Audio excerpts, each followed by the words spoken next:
Er kon afgelopen zaterdag weer volop gesprongen, gedraaid en gespeeld worden. De traditiegetrouwe opener van de zomervakantie, Speelstad, is weer terug.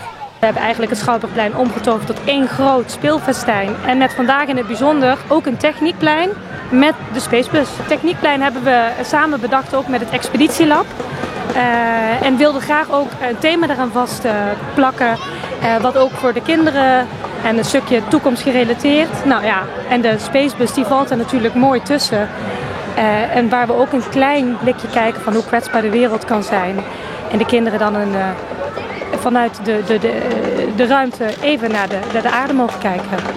Dus ons hoogtepunt van Speelstad eigenlijk dit jaar. Omdat we 2 jaar afwezig zijn geweest door, ja, we weten allemaal wel waarom. Wilden we dit jaar terugkomen met iets knallends. En dat is de Spacebus geworden.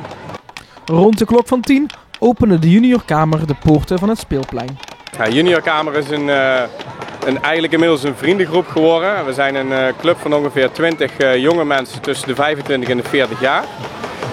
En wij zetten ons geheel belangeloos in voor Venray. En dat zie je terug in evenementen zoals Speelstad, zoals een pepernotenvijf, wat we elk jaar rondom Sinterklaas organiseren.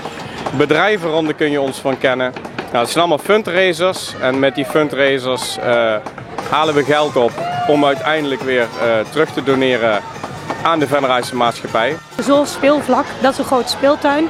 Die hebben we in Venray aangelegd, we hebben kapstok aangelegd, we hebben diverse andere activiteiten ondernomen binnen gemeente Venray. Dus alles wat hier opgehaald wordt, dat steken we ook weer in Venray terug. De dag werd niet alleen mede mogelijk gemaakt door de vele vrijwillige handjes. Met hulp van heel veel bedrijven, met name in deze editie technische bedrijven. Want het techniekplein wordt volledig gefinancierd door gewoon bedrijven binnen Venray die ons een warm hart toedragen, maar ook de techniek een warm hart toedraagt. En zo hebben we dit voor elkaar gekregen. Wat zijn de verwachtingen van dit jaar? Nou, die waren sowieso al hoog aan de voorkant natuurlijk, omdat we 2 jaar weg zijn geweest. Maar we zijn super goed begonnen. Als je hier het plein ook achter je ziet, is gewoon helemaal gevuld met kinderen. Wij schatten altijd tussen de 500 en 600 kinderen. Nou, en gezien wat er nu rond de middag al staat, denk ik dat we daar zeker overheen gaan dit jaar. Dus ja, wij zijn super blij met de opkomst tot dusver dus. Ook volgend jaar hoopt de organisatie de schoolvakantie weer te kunnen openen met Speelstad.